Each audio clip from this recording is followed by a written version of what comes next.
institutions it builds and sustains. West Africa stands at such a moment. Across our region, citizens are demanding governments that are accountable, economies that are transparent, and public institutions worthy of their confidence. Yet, whenever institutions fail to ask the difficult questions, a dangerous silence takes hold. The silence of public resources disappearing without explanation, of contracts awarded without accountability, of public trust steadily eroding, and of communities watching wealth accumulate in the hands of a few, while schools remain underfunded, hospitals unequipped, and critical infrastructure neglected. It is this silence that weakens governance, undermines development, and threatens democratic legitimacy. Every anti-corruption institution represented in this hall bears a solemn responsibility to break that silence. Our collective mission extends beyond investigating financial crimes or prosecuting offenders.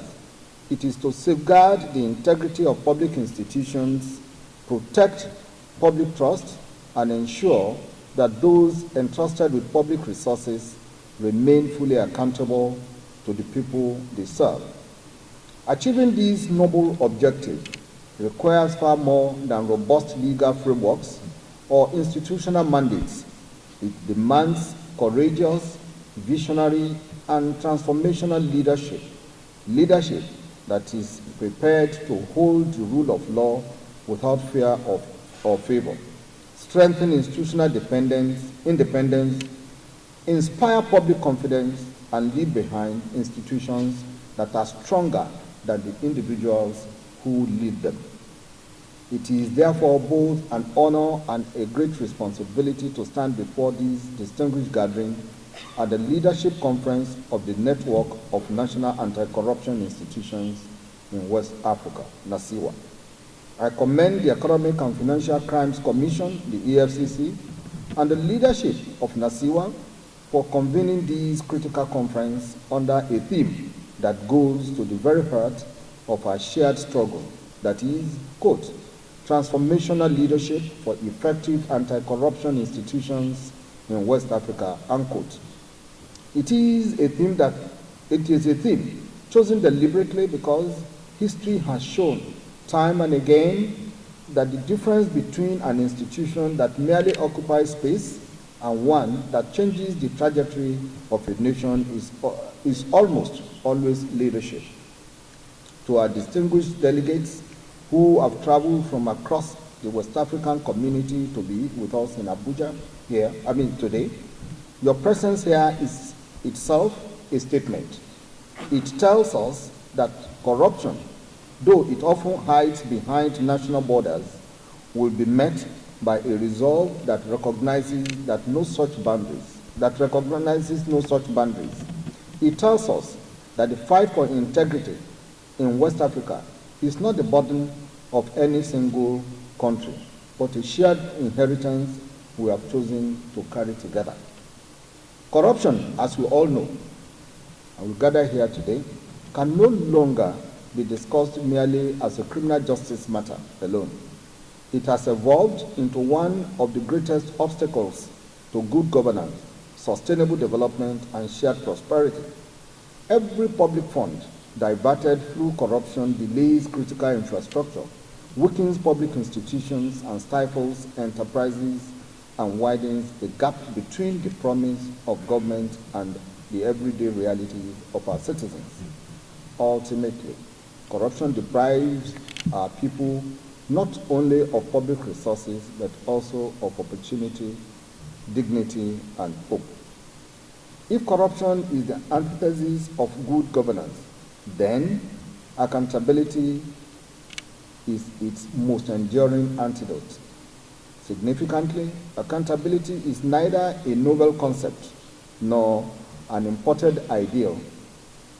Long before transparency became the language of international conventions, Africa had already established accountability as a moral obligation Our forefathers expressed these timeless principles through various profound proverbs. And I give you one. A goat that grazes by the roadside must explain its fatness. The wisdom is unmistakable. Prosperity that cannot be reasonably explained will inevitably attract legitimate scrutiny. This principle finds expression today in asset declaration regimes, beneficial ownership transparency, financial intelligence systems, and unexplained wealth investigations. Public office is not a license for personal enrichment. It is a sacred trust.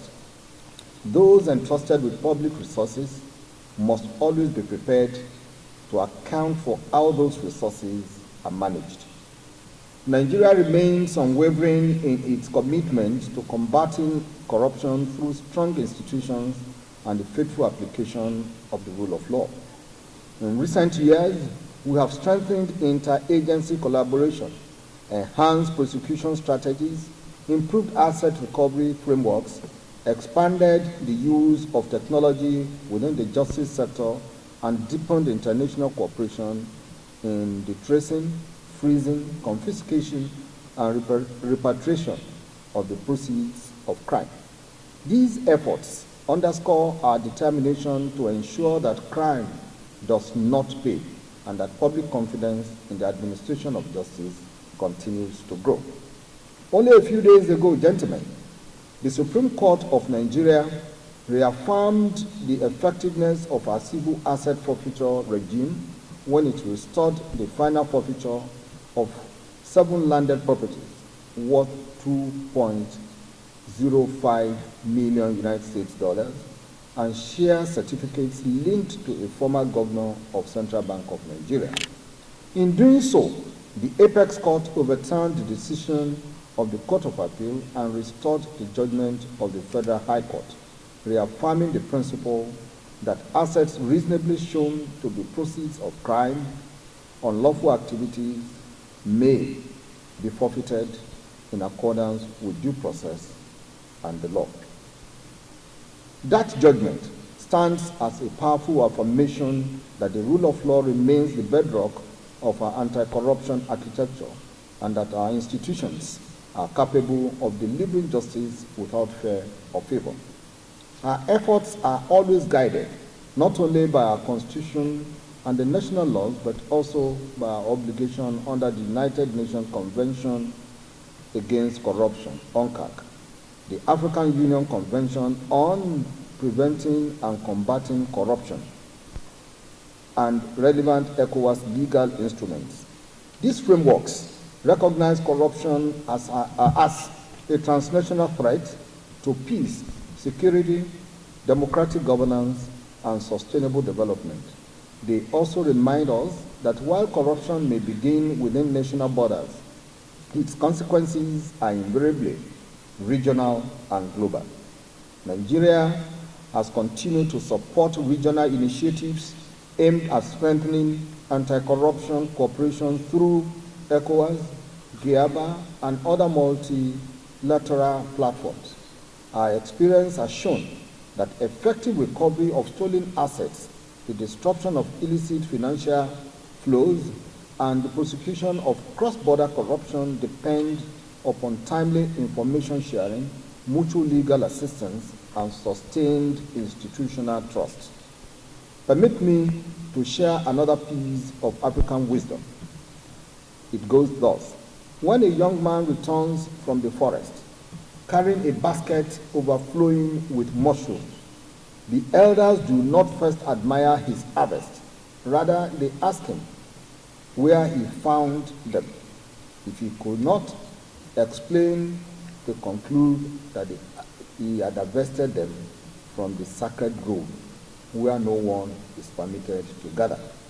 This proverb reminds us that accountability is not born of suspicion, but of responsibility. Honest success has nothing to fear from legitimate inquiry. Transparency protects the innocent, just as surely it exposes the guilty. Experience equally teaches us that corruption rarely surrenders quietly. Those who profit from corruption frequently deploy immense financial resources to frustrate investigations, intimidate investigators, manipulate public opinion, delay prosecutions, and weaken the very institutions established to uphold accountability. Some even seek to portray themselves as victims while depicting anti-corruption institutions as instruments of oppression. It is for this reason that the thief does not love darkness.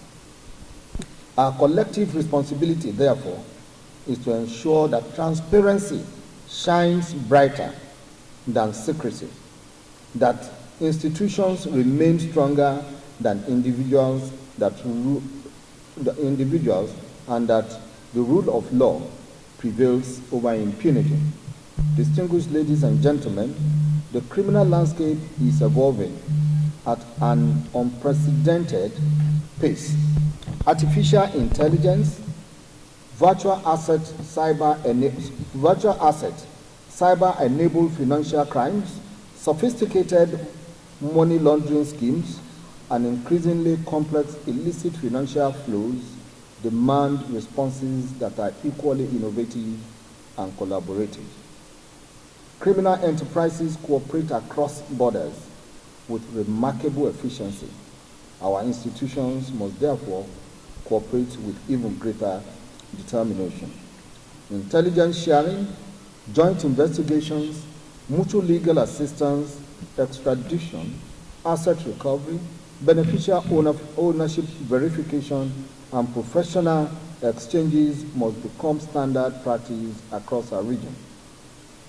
No anti-corruption institution, regardless of its capacity, can effectively confront institutional corruption acting alone.